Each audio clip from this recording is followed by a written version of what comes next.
Olá, amigos da TVL, está começando o programa Nossa Gente. Hoje vamos entrevistar o senhor Carlos Gautz. Ele é óptico, relojoeiro e há muito tempo está no mercado aqui na Velha. Muito obrigado, senhor Carlos, por ter aceito o nosso convite. De nada. Nós estamos aqui na Velha, nesse endereço, há exatos 59 anos. Quase bodas de diamante. Quase boda de diamante. No ano que vem, no dia 1º de março, nós fazemos 60 anos. Desses 60 anos, 59 anos e 10 meses nesse endereço. Os 2 meses anteriores foram na antiga casa da Vera Fischer. Bom, aqui no endereço atual, nós estamos na rua João Pessoa, bem próxima da igreja luterana, né, da Velha. Isso, é 1591. Bom, o senhor, claro, deu continuidade aos trabalhos iniciados pelo seu pai. Sim. O meu pai, ele em 1950, ele era funcionário da Kremer e ele começou com pesquisa e se interessou em consertar relógios. Aí ele fez um curso de relojoeiro por correspondência no antigo Instituto Brasileiro de Educação. As pessoas talvez mais jovens hoje não sabem, não se lembram mais disso, mas vinha aqueles cursos, a revistinha, podia fazer contabilidade, relojoeiro, técnica eletrônica, e meu pai se interessou em fazer relojoaria. Era um curso por correspondência? Por correspondência. Aí coincidiu, um antigo relojoeiro veio a falecer, e meu pai foi lá, comprou aquelas ferramentas usadas dele, aquela mesa de trabalho dele, e começou a trazer relógios para consertar dos amigos, dos funcionários da Kremer. Aí de noite ele em casa consertava, levava de volta, às vezes num preço simbólico, para aprender. Naquela época, imagino, claro, relógios analógicos, aqueles de pulso, aquele despertador, de algibeira, sim. Como é que é esse de bolso? Algibeira. Senhores, com mais de 60, 70 anos, usavam muito, né? Isso, esses relógios a gente se divertiu muito com esse relógio, porque muito antigamente as casas elas não tinham o banheiro como hoje, suíte, coisa assim. Geralmente o banheiro ficava fora, com uma portinha que tinha uma abertura por cima, assim. Então a pessoa às vezes ia tomar banho, tirava a calça com o relógio dentro do bolso e jogava por cima da porta. E o relógio caía do outro lado no chão. Aí no dia seguinte a pessoa vinha aqui, tinha que trocar o eixo, né? Então isso aconteceu muito, isso era muito... Um senhor que era... Quase que toda semana estava aí Ele sempre se esquecia que tinha um relógio no bolso e jogava por cima da porta. Agora, esse relógio de bolso, além de ser interessante e ter esses fatos, alguns inéditos, como o senhor relata, eles davam um certo charme, né? É que, na verdade, isso era o máximo que a indústria conseguia fazer na época, né? É que a indústria relojoeira, nos últimos anos, evoluiu muitíssimo, né? Tanto que está sendo já praticamente ultrapassada por celulares e coisas assim, né? Como a indústria da ótica também, né? Também evoluiu muito, né? Porque com o advento, claro, do celular, né? Até o pessoal trabalhando lá no seu estabelecimento, com o computador já tem a hora. Já tem a hora, então, tudo. Poucos, como o senhor, usam ainda o relógio de pulso, por exemplo. É que o relógio de pulso hoje está passando a ser uma joia, um adereço, né? Não é mais assim uma necessidade. A pessoa usa por... Existem pessoas, claro, que têm necessidade, que não conseguem se ver sem um relógio, né? Mas a maior parte é adereço. Lá nos anos 70, acho que lá no começo da década de 80, quando surgiu o relógio digital, o senhor lembra? Lembro. Foi uma febre também, né? Foi uma febre. Aqueles relógios, aqueles LED vermelho, aquilo, todo mundo ficava acendendo a luz de 2 em 2 minutos para ver o relógio aceso, daí acabava a pilha em questão de 1 mês, daí trocava a pilha, dizia, mas que droga, droga. Por isso, hoje tem algumas pessoas assim mais antigas que têm um pouco de resistência ainda a relógio a pilha, porque diz que não funciona, que gasta muito rápido. Não é só uma questão de uso, né? Já que estamos recordando algumas coisas até inéditas e em desuso, né? Esse relógio, quando veio na forma digital, alguns já tinham embutido no próprio relógio a calculadora, né? Já. Calculadora, Houve na época de 80 alguns relógios digitais que tinham um controle remoto para televisão, que era programado para 20, 25 marcas diferentes de televisão. Seu Carlos, quando Sim. é que o senhor entra então no negócio que era do seu pai? Eu entro no negócio desde os 9, 10 anos de idade, porque eu era assim muito sapeca e meu pai não me podia deixar em casa, porque eu aprontava, então ele me trazia junto para ficar de olho. E aí eu fui aprendendo junto, até que eu completei 18 anos, aí eu fui servir o Exército Brasileiro. Depois do Exército ele me fez uma proposta, ele diz, ó, a empresa chamava-se Arlindo AG Gals. E ele me fez uma proposta, ele diz, olha, está começando agora assim o grande movimento de ótica. E eu acho que a ótica vai ser a profissão do futuro. Então, se você tiver interesse, você faz um curso de ótica. E aí tu entras como sócio na empresa, não paga, mas trabalha e você vai ter uma cota daí. Vamos criar uma empresa limitada. Tá bom, então vamos. Então, mas aonde é que vamos fazer um curso de ótica? Não tinha curso de ótica. Aí o que nós conseguimos, em Caxias do Sul, uma empresa chamada Martinato, eles vendiam máquina para óticos, para fazer lentes, para leitura, essas coisas assim. E aí, conversando com o Martinato, ele disse, não, eu faço o seguinte, ele pode vir aqui aprender. Eu não tenho curso, mas ele vem aqui aprender. Aí eu fui morar um ano em Caxias do Sul, fiquei trabalhando na ótica Martinato em Caxias do Sul e aprendendo todos os macetes de ótica.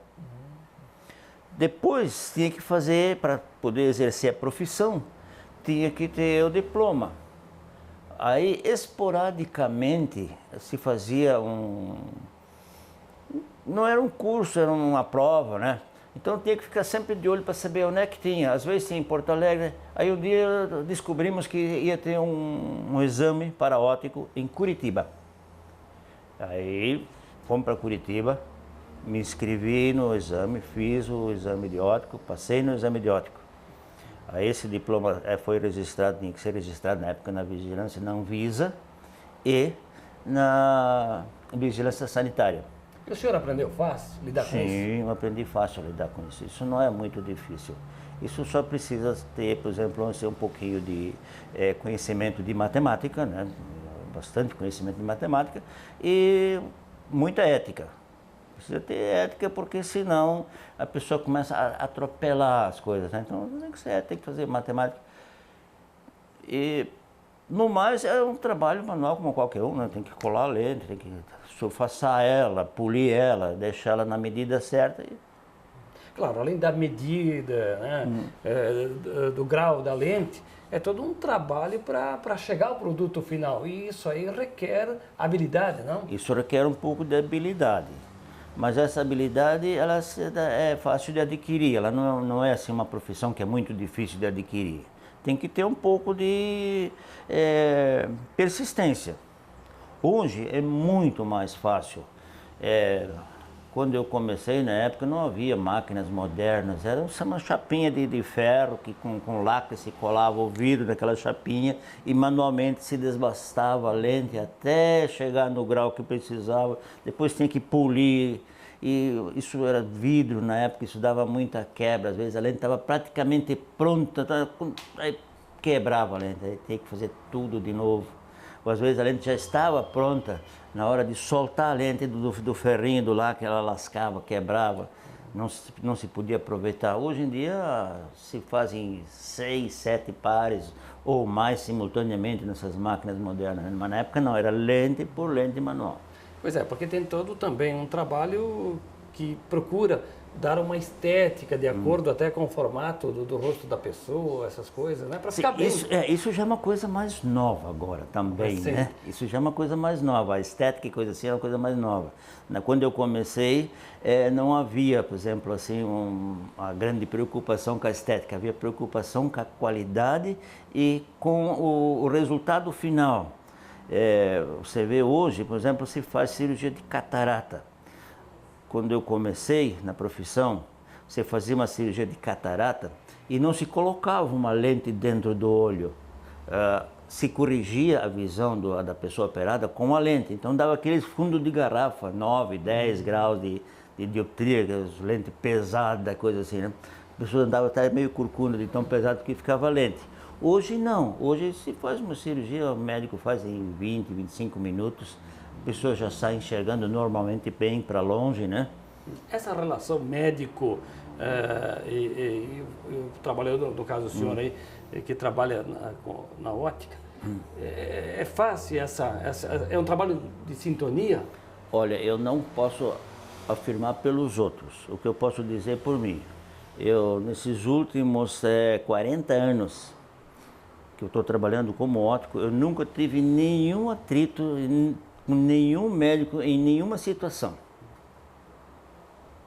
Recebe aqui a receita, faz de acordo com o pedido. É feito de acordo com o pedido, o cliente sai enxergando. Sai enxergando. Quando acontece, às vezes acontece, o médico pode se equivocar, ele é um ser humano normal, ele tem problemas normais como toda pessoa, ele pode se equivocar. Nas pouquíssimas vezes que isso aconteceu, o médico assumiu e disse, não, eu errei, desculpa, eu errei. Então eu também não discuto com o médico, não, o senhor reconhece que eu errou? Então, e a matéria-prima, digamos assim, o senhor falou no vidro, né? Enfim, tem fornecedores, para que o telespectador tenha uma ideia, que é simples, aqui com a receita recebe os óculos e sai enxergando, sim, como dissemos. Mas existe todo um material que precisa para deixar esse produto final pronto. Hoje em dia o vidro é muito pouco usado, só em raríssimos casos. Hoje se usa uma matéria-prima chamada CR, que é uma liga especialmente desenvolvida para a indústria óptica. Então, com vários índices de refração, 1.50, 1.39, 1.67.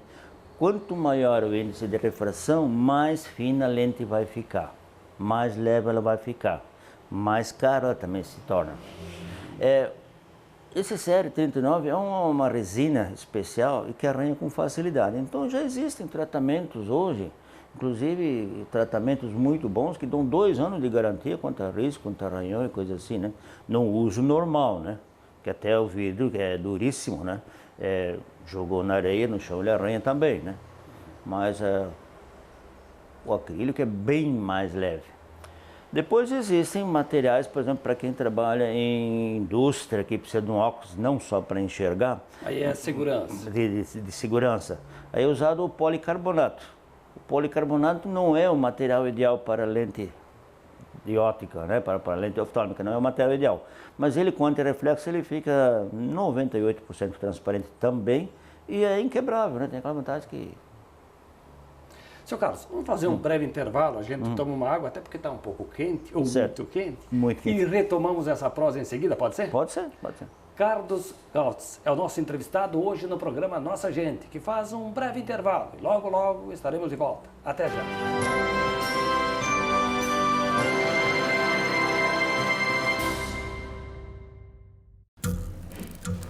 As formas de comunicação mudaram, porém a necessidade das pessoas serem ouvidas continua igual.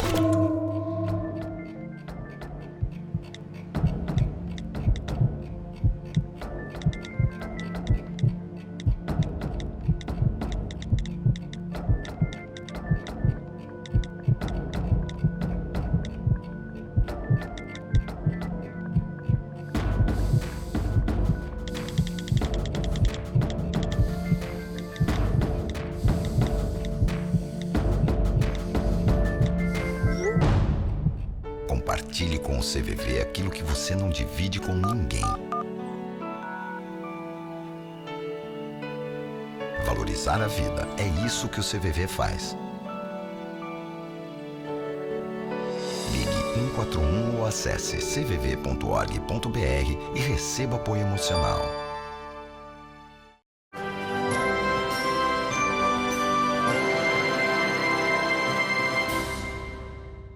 Estamos de volta na sequência do programa Nossa Gente. Meu entrevistado hoje é o óptico relojoeiro Carlos Gautz. O senhor é de origem alemã? Qual é a sua origem? Não, a origem do nome é polonesa. Na verdade, Eu não sei até que ponto isso é real, mas o meu pai contava que a família veio da fugida da Primeira Guerra Mundial com o sobrenome Pogalski. Então, na verdade, seria Pogalski. E o meu bisavô chegou aqui, começou a plantar e colher. Um dia ele comprou um pedaço de terra, ele foi no cartório para fazer a escritura, ele chegou no cartório e pensou assim, o seu certidão de nascimento e coisa. Não, eu não tenho nada disso, eu vim fugido da guerra, diz ele. Pois é, mas o senhor tem que ter um documento, se o senhor não tem, tem que ir aí no registro civil fazer um documento, senão não dá para fazer a escritura. Aí ele foi lá no registro civil, sabe, tirar uma certidão de nascimento. Aí, assim, como é que é o seu nome? Ah, meu nome é Carlos e o sobrenome? Ah, é Pogalski. Mas como é que escreve isso aí? Como é que eles te chamam lá? Ah, eles me chamam Gals. Ah, então tá, então escreveu. Perdeu parte do sobrenome. Depois, mais tarde, o resto da família disse, não, mas você devia voltar a retificar o nome, que depois que acabou a guerra, de repente tem alguma herança, alguma coisa lá de valor que sobrou, né? Daí ele disse, não, eu não quero nada de lá, eu fui bem acolhido aqui, eu criei a minha família aqui, eu ganhei muito dinheiro aqui, sou feliz aqui, não me interessa mais o passado. Pois é, e então a família acabou... No Gals. Mas eu digo, fixou residência, o senhor falou que o comércio sempre foi por aqui. Sempre foi aqui. Mas a família já morava por aqui também? Não, a família morava o resto da família ainda mora em Luiz Alves, na verdade Ilhota, nas proximidades do Morbaú. É que o meu pai veio para cá porque ele veio estudar aqui, ele veio fazer, na época era o curso complementar, que não tinha em nenhum outro, só tem em Blumenau, então ele veio estudar aqui em Blumenau. E o senhor, além daquele curso por correspondência, o senhor estudou? Não, por correspondência eu não estudei nada, eu estudei só na prática. Quem fez por correspondência foi meu pai. Ah, seu pai, desculpe, Isso, foi o sim. seu pai. Como é que chamava o seu pai? Arlindo. Arlindo. E o senhor frequentou qual escola aqui?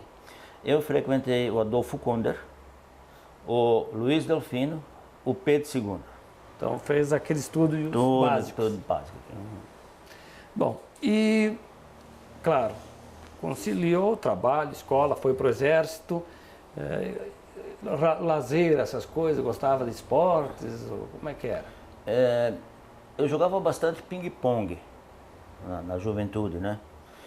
Mas mais o meu esporte era passear de bicicleta pelos interiores afora. Depois, mais tarde, quando eu pude ter uma moto, eu gostava muito de passear de moto pelas estradas do interior, assim, né? Aqui, por exemplo, o que o senhor lembra de 50 anos atrás, nessa região aqui da Velha, aqui da João Pessoa? Qual a imagem que o senhor tem de meio século atrás? Há 50 anos atrás, isso era uma estradinha de chão.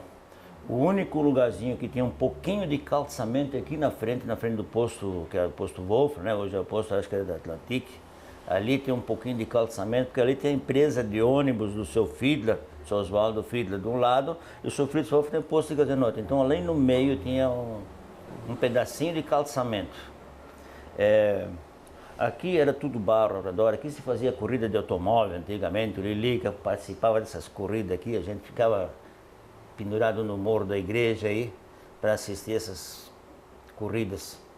Esse era o divertimento da época. Pois é. Tomar banho no Ribeirão da Velha. Já tinha a Famosc, não? Não, a Famosc não, a Famosc veio depois. Ali Famosc, na Famosc, que eu digo é que deu origem à Proeb e agora a Vila Germânica. Não, antes da Proeb era a Famosc, era a Famosc. Mas antes, eu me lembro da Famosc, ali tinha o campo do Operário, campozinho de futebol do Operário. E ali onde era o pavilhão A, o primeiro pavilhão A, era um morrinho mais alto, e ali em cima tinha uma casinha em Chaimel, que era do seu Schultz, que era dono de toda essa área ali. Interessante, né? Legal, Aí não tinha Rua 7 de Setembro, não tinha Humberto de Campos, não tinha nada disso.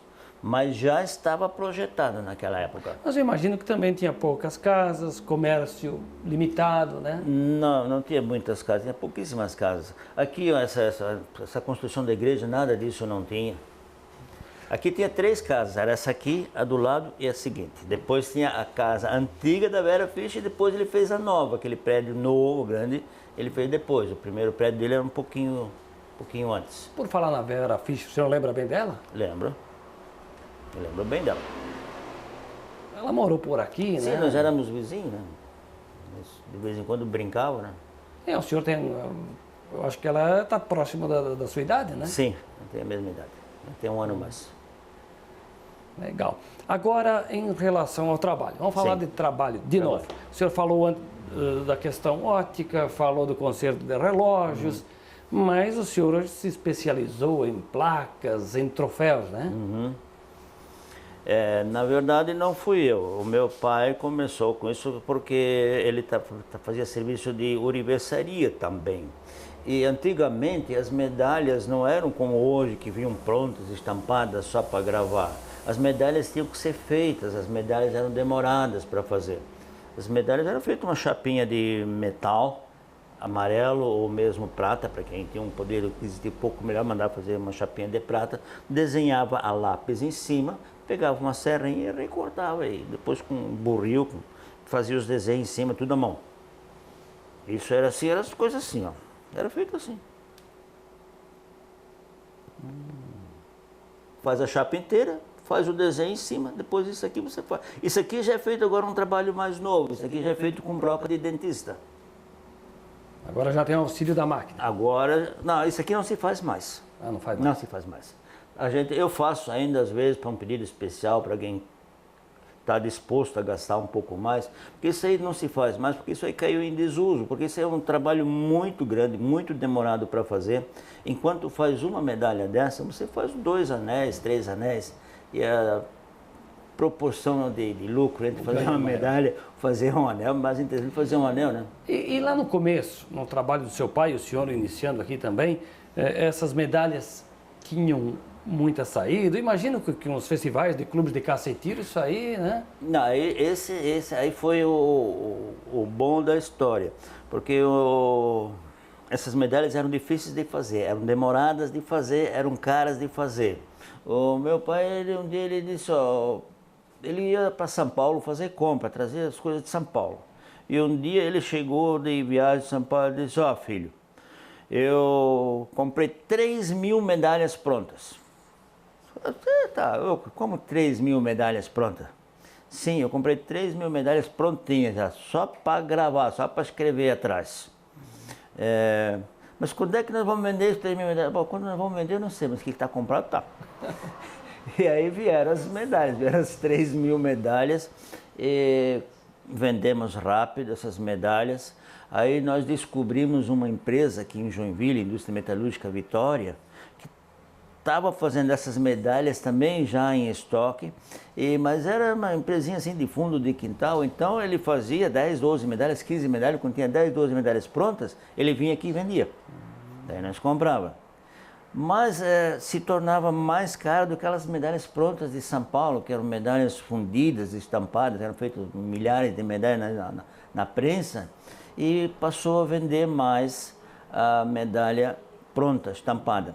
Aí o senhor lá de Joinville também deixou de fazer as medalhas recortadas e passou a fazer também com estampa.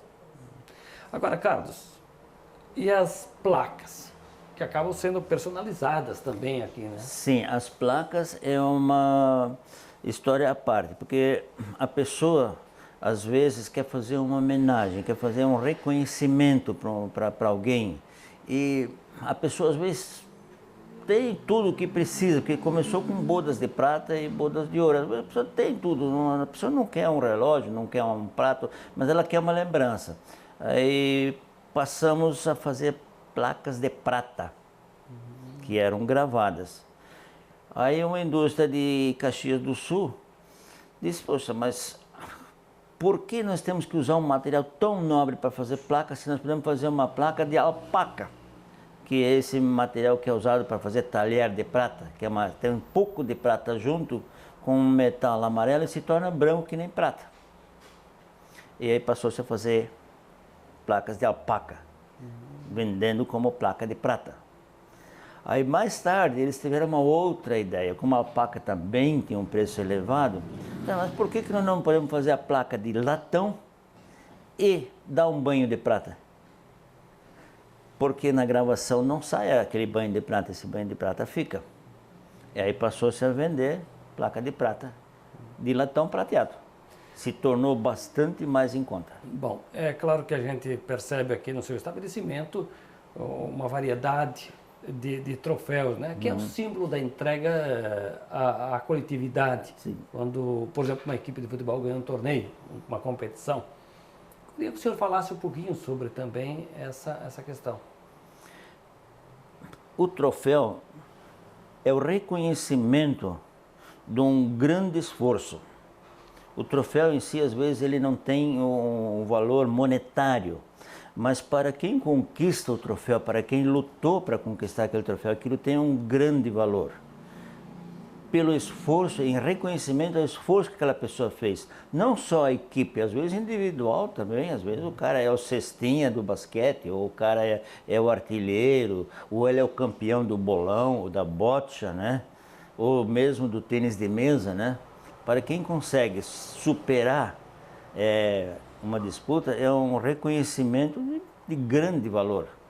O troféu vem pronto ou o senhor precisa fabricá-lo, confeccioná-lo e aí personalizar lá a inscrição? Até alguns anos atrás o troféu sempre vinha pronto.